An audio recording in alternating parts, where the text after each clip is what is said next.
அருணாபுரம்னு ஒரு கிராமத்துல ராகவையா பார்வதி அம்மா தம்பதிகள் ஒரு புகழ் பெற்ற கூட்டு குடும்பமா வாழ்ந்து வந்தாங்க. அவங்களுக்கு 3 மகன்கள். மூத்தவன் ரவி விவசாயத்தை தன்னோட உயிரா நினைக்கிறவன். அவனோட மனைவி சுதா. 2வது பையன் கோபி நகரத்துல அரசு ஊழியரா இருக்கான். அவனோட மனைவி வாணி. 3வது பையன் ஸ்ரீனு ஊர்லயே ஒரு மளிகை கடை நடத்திட்டு வரான். அவனோட மனைவி ரம்யா. இப்படி 3 குடும்பங்களும் ஒரே வீட்டுல ஒற்றுமையா தான் வாழ்ந்துட்டு இருந்தாங்க. ஊர் மக்கள் எல்லாரும் அவங்கள ஒரு முன்மாதிரியான குடும்பமா நினைச்சாங்க. இருந்தாலும் காலப்போக்குல மருமகள்களுக்குள்ள சின்ன சின்ன மனஸ்தாபங்கள் ஏற்பட்டுச்சு. அவங்களோட சம்பாத்தியம் அவங்களுக்கே வேணுங்கிற சுயநல எண்ணங்கள் அவங்களுக்குள்ள பிரிவினைய தூண்டுச்சு. ஒற்றுமையா இருந்த குடும்பம் கொஞ்சம் கொஞ்சமா அப்படியே பிரிய ஆரம்பிச்சுது. ஒரு நாள் ராகவையா தன்னோட வீட்டு முன்னாடி இருக்கிற கட்டில்ல உட்கார்ந்து வானத்தை பார்த்தபடி பார்வதி அம்மா கிட்ட மனசு விட்டு பேச ஆரம்பிச்சாரு. அடியே பார்வதி, ரவி வயல்ல இருந்து இன்னும் வரலையே. வானமும் மேகமூட்டமா இருக்கு. அது மட்டும் இல்லாம அவனுக்கு இந்த இடைப்பட்ட நாள்ல சரியா தூக்கம் கூட இல்ல. வெயில் ரொம்ப ரொம்ப அதிகமா இருக்கு. இந்த வயசுல அவன் இவ்ளோ கஷ்டப்படுறத பாக்கும்போது எனக்கு மனசே கேட்கலடி. வந்துருவாங்க. இன்னைக்கு வயல்ல களையெல்லாம் எடுத்து மருந்து தெளிக்கணும்னு காலையிலேயே அவசர அவசரமா போனான். சாம்பையாவையும் கூட கூட்டிட்டு போயிருக்கான்ல, அதனால தாமதமா வருவானா இருக்கும். நீங்க கவலைப்படாதீங்க. எல்லாரும் வந்ததுக்கு அப்புறம் சேர்ந்து உட்கார்ந்து சாப்பிடலான்னு மருமகள்ங்க சமையல் கட்டுல சமையல் செஞ்சு வச்சுட்டு காத்துட்டு இருக்காங்க. இப்படி அவங்க பேசிட்டு இருக்கும் போதே ரவி வயல்ல இருந்து அழுக்கு படிந்த உடைகளோட களைப்பா வந்தான். அதே நேரத்துல நகரத்துல இருந்து பேருந்துல கோபியும் கடைய பூட்டிட்டு ஸ்ரீனுவும் வீட்டுக்கு வந்து சேர்ந்தாங்க. 3 சகோதரர்களும் வீட்டுல உட்கார்ந்துருக்கும் போது உள்ள இருந்து வந்த ஸ்ரீனு தன்னோட மனக்குறைய வெளிப்படுத்தினான். அப்பா கிட்ட பேசுறதுக்காக பக்கத்துல வந்தான். அப்பா, உங்ககிட்ட ஒரு விஷயம் பேசணும். இப்போ வியாபாரம் முன்ன மாதிரி இல்ல. போட்டி ரொம்ப அதிகமாயிடுச்சு. விலைவாசியோ வானத்தை தொட்டு நிக்குது. நாம இப்படி எல்லாரும் ஒன்னா இருந்தா யாரோட தேவை என்ன, யாரோட சம்பாத்தியம் எங்க போகுதுன்னு எதுவுமே புரியல. என் கடையில இருந்து வர லாபம் எல்லாமே வீட்டு செலவுக்கே சரியா போயிடுதுப்பா. ஆமா ஸ்ரீனு, நானும் அதையே தான் யோசிச்சுட்டு இருக்கேன். என்னோட கவர்மெண்ட் வேலை மூலமா வர சம்பளம் கையில கிடைச்ச உடனேயே வாடகை, பொதுவான தேவைன்னு எல்லாத்துக்கும் செலவாயிடுது. நாளைக்கு எங்களுக்கு ஏதாவது ஒரு அவசர நிலைமை ஏற்பட்டுச்சுன்னா தனிப்பட்ட முறையில ₹1 கூட சேமிக்க முடியல. நமக்குன்னு ஒரு தனிப்பட்ட சுதந்திரம் கூட இல்லைன்னா எப்படி? அப்போ அங்க வந்த ஸ்ரீனுவோட மனைவி ரம்யா எல்லார்கிட்டையும் இப்படி சொன்னா. நீங்க சொல்றது 100க்கு 100 உண்மைதான். சுதாக்காவும் ரவி மாமாவும் நாள் முழுக்க வயல்ல கஷ்டப்படுறாங்க தான், இல்லன்னு சொல்லல. ஆனா அவங்க கையில இருந்து ₹1 கூட பணமா நமக்கு தர்றது இல்ல. அரிசி பருப்பு எல்லாமே வயல்ல இருந்து வந்தாலும் மத்த செலவு எல்லாம் எங்க 2 பேரோட சம்பாத்தியத்துல இருந்து தானே போகுது. இது எந்த அளவுக்கு சரியா இருக்கும்? அது எங்களுக்கு பாரமால இருக்கு. அப்போ அங்க இருந்த கோபியோட மனைவி வாணி ரம்யா கிட்ட இப்படி சொன்னான். ஆமா ரம்யா, அவங்க சம்பாத்தியம் அவங்க கிட்ட இருந்தா பொறுப்பாவும் சிக்கனமாவும் செலவு செய்யலாம். இப்படி கூட்டா இருந்தா யாரு எவ்வளவு செலவு செய்யறாங்கன்னு ஒண்ணுமே தெரிய மாட்டேங்குது. அவங்க வழியா அவங்க பாத்துக்கிட்டாதான் எதிர்காலம் நல்லா இருக்கும்னு நினைக்கிறேன். இத கேட்டதும் ரவியோட மனைவி சுதா கண்கள்ல கண்ணீரோட வாணி கிட்ட இந்த மாதிரி சொன்னான். என்ன வாணி, இதெல்லாம் ஒரு பேச்சு? நம்ம எல்லாரும் ஒரே குடும்பம்னு தானே இவ்ளோ காலம் நம்ம நினைச்சிட்டு இருந்தோம். வயல் வேலைகள்ல என் கணவர் படுற கஷ்டம் வெறும் தானியங்களுக்காக மட்டும்தானா? அந்த வயல்ல இருந்து வருமானத்துல தானே உங்க 2 பேரையும் படிக்க வச்சு கல்யாணம் பண்ணி வச்சு இந்த நிலைமைக்கு அவர் ஆளாக்கியிருக்காரு. இப்போ நீங்க சம்பாதிக்க ஆரம்பிச்ச உடனே அவரோட கஷ்டம் எல்லாம் மதிப்பில்லாம போயிடுச்சா? அண்ணி, பழைய காலத்து பிடிவாதம்லாம் இப்ப வேலைக்கு ஆகாது. அப்போ அப்பாவும் சம்பாத்தியம் பண்ணிட்டு இருந்தாரு. இப்போ நாங்க எல்லாருமே சம்பாதிக்கிறோம். இப்போ காலம் மாறிடுச்சு, தேவைகள் மாறிடுச்சு. எங்களுக்கு எங்களோட சுதந்திரம் வேணும். எங்க உழைப்பு மேல எங்களுக்கு முழு அதிகாரம் இருக்கணும்னு நினைக்கிறோம். பிரிஞ்சு போறதுதான் எல்லாருக்கும் நல்லது. இந்த வார்த்தைகள் எல்லாத்தையும் ராகவையா அமைதியா கேட்டுட்டு இருந்தாரு. அவர் முகத்துல வேதனை இருந்தாலும் குரல்ல கம்பீரம் குறையல. ராகவையா எல்லாரையும் பார்த்து இப்படி சொன்னாரு. சரி, சண்டையிட்டு மன அமைதியை கெடுத்துக்க வேண்டாம்.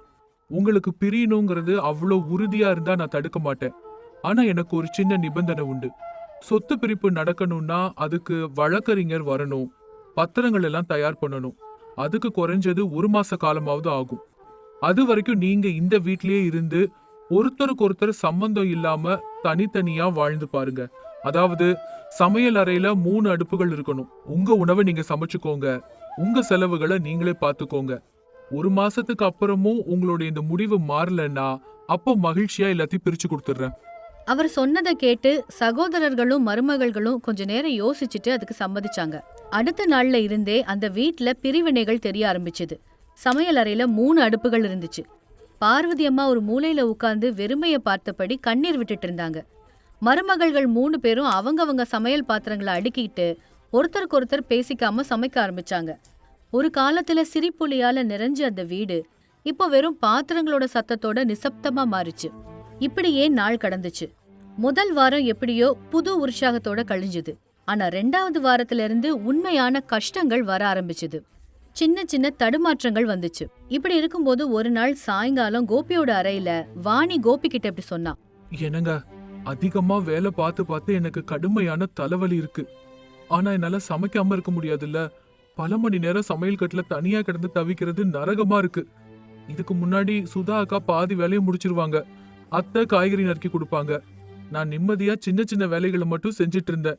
இப்ப காய்கறி நறுக்கிறதுல இருந்து பாத்திரம் கழுவுறது வர எல்லாமே நானே பாத்துக்க வேண்டியதா இருக்குங்க. ரொம்ப ரொம்ப சோர்வா இருக்கு. வேற வழி இல்ல வாணி, நம்ம விரும்பின சுதந்திரம் இதுதானே. எனக்கும் இன்னைக்கு வெளியில இருந்து சாப்பாடு வாங்கிட்டு வரணும்னு தான் இருக்கு. ஆனா செலவுகளை சமாளிக்க முடியாதுங்கிறதுனால அமைதியா இருக்கேன். தனியா இருக்கிறதுனா பொறுப்புகளையும் தனியாவே சுமக்கணுங்கிறது இப்பதான் புரிய ஆரம்பிக்குது. இன்னொரு பக்கம் ஸ்ரீனுவோட அறையில கூட இதே மாதிரியான ஒரு விவாதம் தான் போயிட்டு இருந்துச்சு. ஏங்க, இந்த 10 நாட்கள்லயே பால் செலவு, எண்ணெய் செலவு எல்லாத்தையும் சேர்த்து பார்த்தா நம்ம கணக்க தாண்டி போகுது. நம்ம சேர்ந்து இருந்த போது இவ்ளோ பெரிய தொகையை நம்ம கட்டினது இல்லைல்ல. அது மட்டும் இல்லாம வேலைக்காரி 3 பேருக்கும் தனித்தனியா பெருக்கணும், பாத்திரம் கழுவணுங்கிறதுனால சம்பளத்தை 3 மடங்கு அதிகமா கேக்குறா. இந்த மளிகை பொருட்கள் எல்லாம் தனித்தனியா வாங்கினா எதுவும் கட்டுப்படி ஆகலங்க. ஆமா ரம்யா, நான் கூட கவனிச்சேன்தான். மொத்தமா வாங்கும்போது இருந்த சலுகை பிரிஞ்சப்புறம் இல்ல. அன்றாட தேவைகளுக்கு கூட கணக்கு பார்க்க வேண்டியதா இருக்கு. இதெல்லாம் போக கடைக்கு தினமும் சாப்பாடு கொண்டு வந்து கொடுக்கறதுக்கு யாரும் இல்ல. நானே வந்துட்டு போனா நேரம் ரொம்ப வீணாகுது. அதனால வியாபாரமும் கெட்டு போகுது.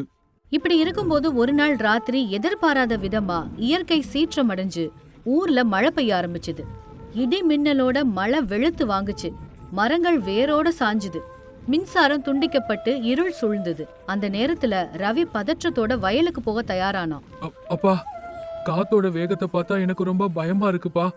களத்துல காய போட்ட 100கணக்கான நெல் மூட்டை அப்படியே கிடக்கு. இப்ப மழையில நனைஞ்சிருச்சுன்னா இந்த மொத்த வருஷ உழைப்பும் வீணா போயிடும்பா. நெல்மணிகள் முளைக்க ஆரம்பிச்சுட்டா நமக்கு 1 ரூபா கூட கிடைக்காதுப்பா. ஐயோ, மழையில நீ ஒருத்த மட்டும் என்னடா பண்ண முடியும்?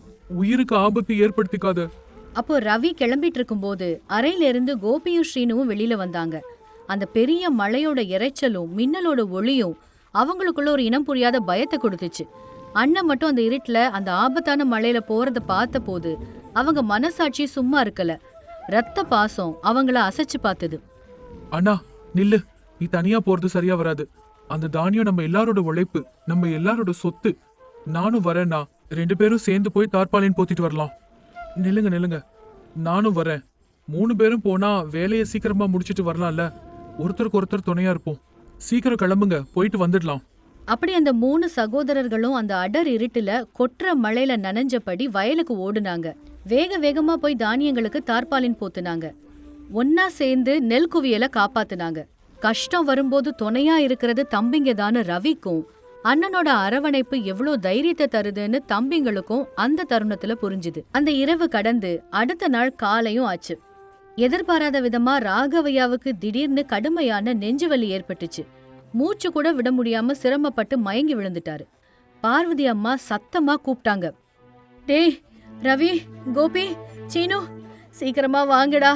உங்க அப்பாவுக்கு என்ன ஆச்சுன்னு பாருங்கடா, மயங்கி விழுந்துட்டாருடா. அதை கேட்டு எல்லாரும் ஓடோடி வந்தாங்க. கோபி, ஸ்ரீனு, சீக்கிரமா வண்டியை எடு. ஒரு நிமிஷம் கூட தாமதிக்காம அப்பாவை ஆஸ்பத்திரி கூட்டிட்டு போகணும். சுதா, நீ தைரியமா இருந்து அம்மாவை பாத்துக்கோ. நாங்க போயிட்டு என்ன விஷயம்னு உனக்கு சொல்றோம். 3 பேரும் அவங்க அப்பாவை மருத்துவமனையில அனுமதிச்சாங்க. அண்ணே, அப்பாவுக்கு இப்படி ஆறதுக்கு நம்ம தான் முக்கியமான காரணம்.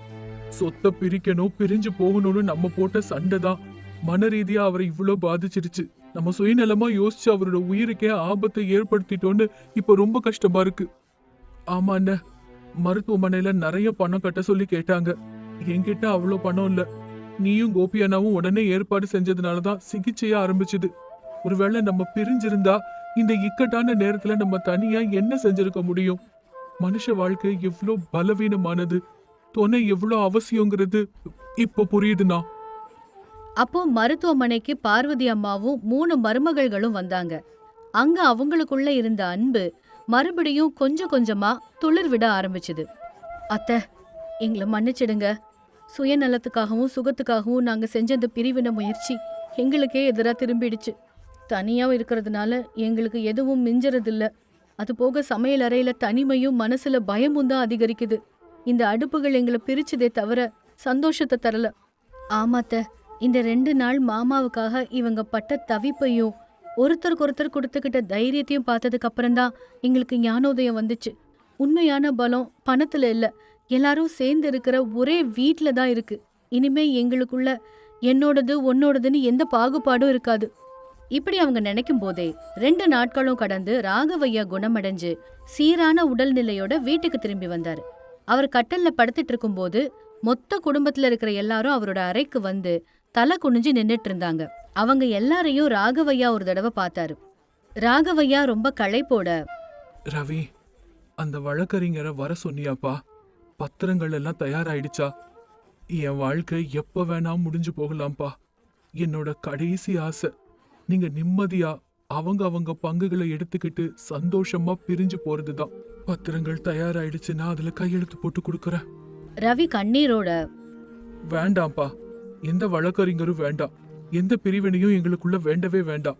எனக்கு இந்த சொத்துக்களை விட என்னோட தம்பிங்களும் அவங்களோட அன்பும் நம்ம குடும்ப கௌரவம் தான் முக்கியம். நாங்க செஞ்ச தவறுக்காக எங்களை மன்னிச்சிடுங்கப்பா. ஆமாப்பா, இந்த மாசம் முடியறதுக்கு முன்னாடியே நாங்க ஒரு பெரிய பாடத்தை கத்துக்கிட்டோம். பிரிஞ்ச கிளை காஞ்சு போகுமே தவிர துளிர் வராது. மனுஷனுக்கு மனுஷன் துணை இல்லைன்னா எவ்வளோ செல்வம் இருந்தாலும் அது சூன்யத்துக்கு சமம்னு புரிஞ்சிடுச்சு. அப்படி ஒரு வாழ்க்கை தேவையே இல்லைன்னு புரிஞ்சிடுச்சு. சமையல் அறையில இருந்த 3 அடுப்புகளையும் நாங்க அணைச்சிட்டோம்ப்பா.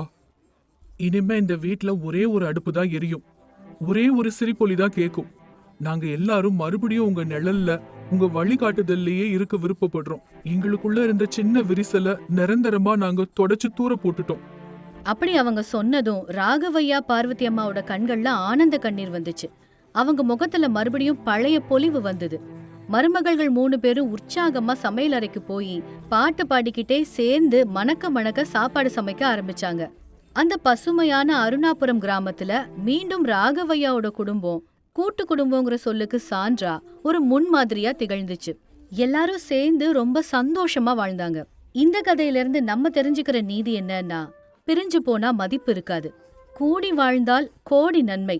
சொத்துக்களையும் பணத்தையும் பங்கிட்டுக்கலாமே தவிர பாசத்தையும் அன்பையும் பங்கிடவே முடியாது. அந்த அன்பும் பாசமும் தான் மனுஷனுக்கு அரணா நிக்கும். கஷ்ட காலத்துல நமக்கு துணையா நிக்கிறது நம்ம குடும்பம் மட்டும்தான். ஸ்ரீரங்கபுரம்ங்கிற கிராமத்துல வீரையான்னு ஒரு டெய்லர் இருந்தாரு. வீரையாவோட மனைவி பேரு ராதம்மா. வீரையாவோட தந்தை சோமசேஷு வயசு முதிர்வு காரணமா சமீபத்துல காலமாயிட்டாரு. தந்தை இறந்த துக்கத்துல இருந்து வீரையா இன்னும் மீளவே இல்ல. அவன் அந்த துக்கத்திலேயே தான் இருந்தான். ஒரு நாள் காலையில அந்த ஊரோட வட்டி வியாபாரி பூஷணம் வீரையாவோட வீட்டுக்கு வந்தாரு. நமஸ்காரம் பூஷணம் ஐயா, வாங்க. நல்லா இருக்கீங்களா? சௌக்கியமா இருக்கேன் வீரையா. உன்கிட்ட முக்கியமான ஒரு விஷயம் பேசலான்னு தான் இப்ப வந்திருக்கேன். சொல்லுங்க ஐயா. உங்க அப்பா சோமசேஷு விவசாயத்துக்காக என்கிட்ட 1 லட்சம் ரூபாய் கடனா வாங்கியிருந்தாரு. அந்த கடனுக்கு அடமானமா உங்களுக்கு சொந்தமான அந்த 3 ஏக்கர் நஞ்சை நிலத்தோட பத்திரங்களை என்கிட்ட கொடுத்திருந்தாரு. ஒப்பந்தப்படி குறிப்பிட்ட காலத்துக்குள்ள கடனை தீர்க்க முடியலன்னா உங்களோட அந்த நிலம் எனக்கு சொந்தமானதாயிடும். என்ன சொல்றீங்க ஐயா? எங்க அப்பா உங்ககிட்ட கடன் வாங்கினாரா? அந்த நிலம் எங்க அப்பாவோட உயிர். வருத்தப்படாத வீரையா, உன் வருத்தம் என்னன்னு எனக்கு புரியுது. ஆனா தொழில்னு வரும்போது தர்மம் எல்லாம் பார்க்க முடியாதுல்ல.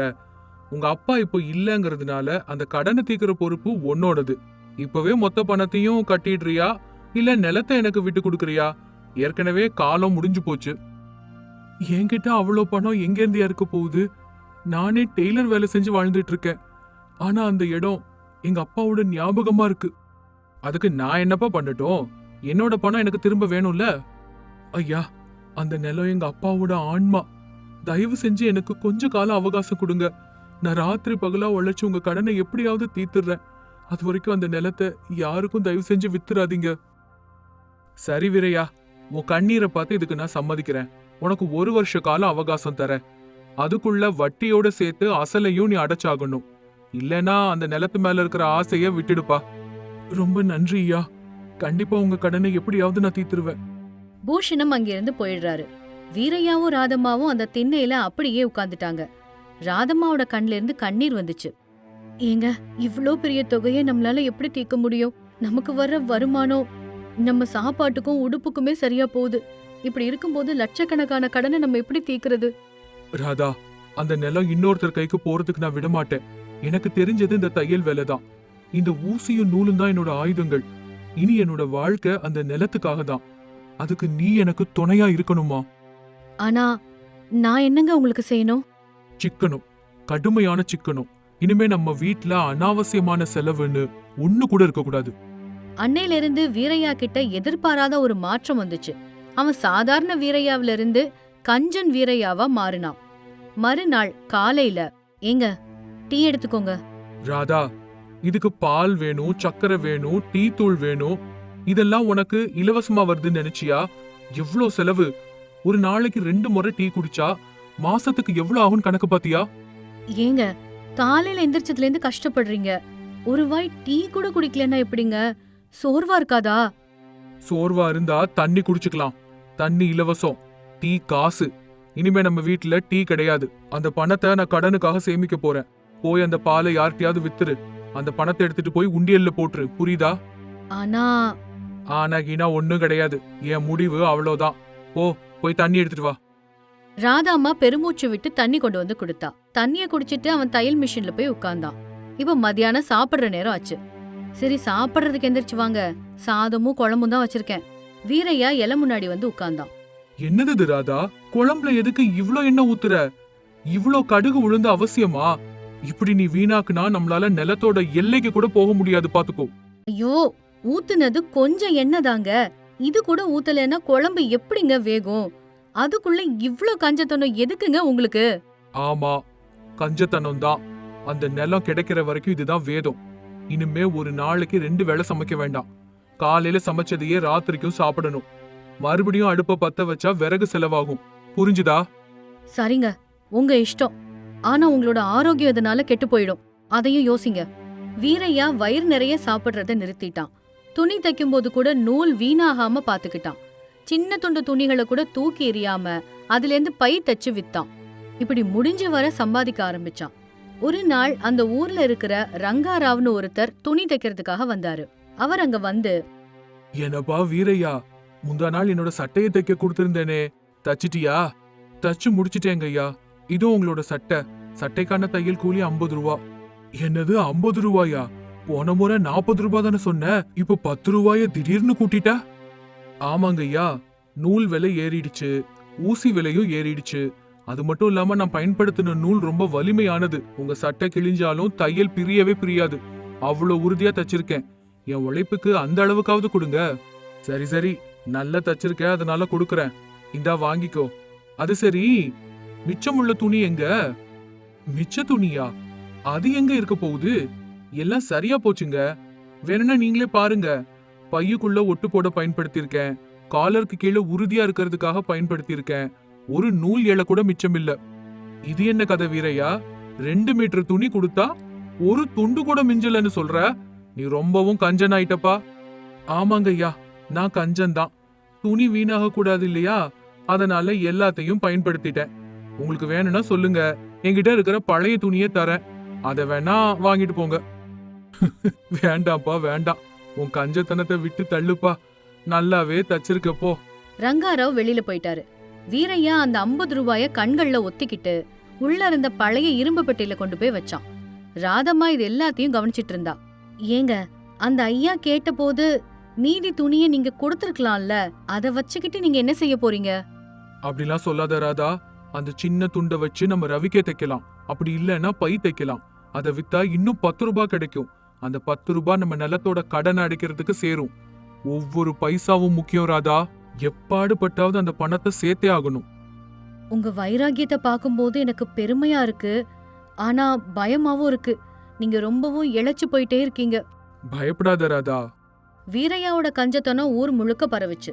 அவர் சந்தைக்கு போனார்னா காய்கறி விக்கிறவங்க கிட்ட 1 மணி நேரம் பேரம் பேசுவாரு.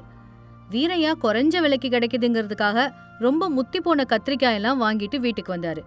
ராதம்மா அது எல்லாத்தையும் பார்த்து புலம்புனா. ஏங்க, இதை எப்படிங்க சமைக்கிறது? இது வேகவே செய்யாது, ருசியும் இருக்காது. நம்ம மனுஷங்கங்க, மாடுங்க ஒண்ணும் இல்ல. ராதா, வேகலைன்னா கூட கொஞ்ச நேரம் அடுப்புல வை. ருசி இல்லைன்னா கொஞ்சம் உப்பையும் மிளகா பொடியும் அதிகமா போடு. நம்ம லட்சியம் வயிறு நிறையறது இல்ல, நாக்குக்கு சுவை சேர்க்கறது இல்ல. இன்னைக்கு 2 ரூபாய் மிச்சமாயிருக்கு, அத பாரு. உங்களோட என்னால மல்லு கட்ட முடியலங்க. அந்த நிலத்து வெறியில விழுந்து நீங்க மனுஷனா வாழ்றதையே மறந்துட்டீங்க. அந்த நிலம் மறுபடியும் நம்ம கைக்கு கிடைச்சப்போ ராஜா மாதிரி வாழலாம். அது வரைக்கும் இந்த துன்பத்தை எல்லாம் தவிர்க்க முடியாதுமா. காலம் கடந்து போச்சு. வீரையா ராத்திரியும் பகலும் தையல் மிஷின்லயே மிதிச்சுக்கிட்டே இருந்தாரு. பகல்ல ஊர்க்காரங்களோட துணிகளையும் ராத்திரியில நகரத்துல இருந்து கொண்டு வந்த துணிகளையும் தச்சுக்கிட்டே இருந்தாரு. அவரு சரியா தூங்குறது கூட கிடையாது. ஒரு நாள் ராத்திரி வீட்டு வாசல்ல உட்கார்ந்து சட்டைக்கு பட்டன் தச்சிட்டு இருந்தாரு. தெருவிளக்கு மினுக்கு மினுக்குன்னு எரிஞ்சுக்கிட்டு இருந்துச்சு. அந்த வழியா அந்த ஊர் பூசாரி போயிட்டு இருந்தாரு. என்னப்பா வீரையா, இவ்ளோ நாளையா இங்க உட்கார்ந்துட்டு என்ன பண்ணிட்டு இருக்க? கண்ணு கெட்டு போயிடுமோ இல்லையோ? வீட்டுக்குள்ள விளக்கேத்தப்படாதோ? நமஸ்காரம் ஐயரையா. வீட்டுல விளக்கேத்துனா என்ன செலவாகும்? இந்த தெருவிளக்கு இலவசமா தானே இருக்கு. இங்க உட்கார்ந்து தச்சா என்னோட பணமாவது கொஞ்சம் மிச்சமாகும்ல. உன்னோட இந்த கஞ்சத்தனத்தை பார்த்து நேக்கு சிரிக்கிறதா அழுறதான்னு தெரியல. பணத்துக்காக யாராவது கண்ணை கெடுத்துப்பாளா? நாளைக்கு கண்ணு கெட்டு போச்சுன்னா எந்த சொத்து உன்னோட கண்ணை மீட்டு தரும் சொல்லு? எனக்கு அந்த பரமேஸ்வரன் மேல நம்பிக்கை இருக்குங்கய்யா. ஒரு நல்ல காரியத்துக்காக, எங்க அப்பாவோட ஆத்ம சாந்திக்காக இந்த தவத்தை நான் பண்ணிக்கிட்டு இருக்கேங்க. எங்க அப்பா என்ன நிச்சயமா காப்பாத்துவாரு. உன்னோட வைராகியம் ரொம்ப பெருசுதான்ப்பா, ஆனாலும் ஆரோக்கியத்தையும் கவனிச்சுக்கணும்பா. சரி, பகவான் உன் பிரார்த்தனையை நிறைவேற்றட்டும். ஒரு நாள் ராதாமாவுக்கு ஜுரம் வந்துச்சு. அவளால படுக்கையில இருந்து எந்திரிக்கவே முடியல. ராதா, உன்னோட உடம்பு ரொம்ப கொதிக்குது, நான் போய் மருந்து வாங்கிட்டு வரவா? வேண்டாங்க, இவ்ளோ நாள் பட்ட கஷ்டம் எல்லாம் வீணா போயிடும். இன்னும் கொஞ்சம் தானே நம்ம சேர்க்க வேண்டியது இருக்கு. விடுங்க, எனக்கு ஒன்னும் ஆகாது. உனக்கு ஏதாவது ஆயிடுச்சுன்னா என்னால தாங்க முடியாதுமா. சரி, நான் போய் நம்ம வீட்டு தோட்டத்துல இருக்கிற மூலிகைகள் எல்லாத்தையும் பறிச்சு உனக்கு கஷாயம் பண்ணி கொண்டு வரேன். வீரையா தன்னோட மனைவிக்கு நாட்டு வைத்தியம் செஞ்சாரு. அதிர்ஷ்டவசமா ஜுரம் குறைஞ்சிருச்சு. ஆனா வீரையாவோட மனசுல ஒரு பயம் வந்துருச்சு. பணத்துக்காக எனக்கு நெருக்கமானவங்களோட உயிரோட நான் விளையாடிட்டு இருக்கேனா அப்படின்னு தோணுச்சு. இறுதியா கெடு முடிவடைகிற நாளும் வந்துச்சு. வீரையா தன்னோட இரும்பு பெட்டியை திறந்து பார்த்தாரு. அதுல நோட்டு கட்டும் சில்லறை காசும் குவியலா இருந்துச்சு. அத்தனையும் எண்ணி பார்த்தாரு. சரியா கடனுக்கு தேவையான பணம் வட்டியோட இருந்தது. வீரையாவோட மகிழ்ச்சிக்கு எல்லையே இல்ல. அவரால அவரோட கண்ணையே நம்ப முடியல. ராதா, ராதா, நம்ம ஜெயிச்சிட்டோம். நம்ம கஷ்டப்பட்டு சேர்த்த ஒவ்வொரு ரூபாயும் நம்மளோட நிலத்தை இப்போ காப்பாத்த போகுது. நம்ம லட்சியத்துல நம்ம ஜெயிச்சிட்டோம் ராதா. ராதம்மா கண்ணீரோட, ரொம்ப சந்தோஷங்க, உங்க உழைப்பு பலன் கொடுத்துருச்சு. இனியாவது நீங்க வயிறு நிறைய சாப்பிடுவீங்களா?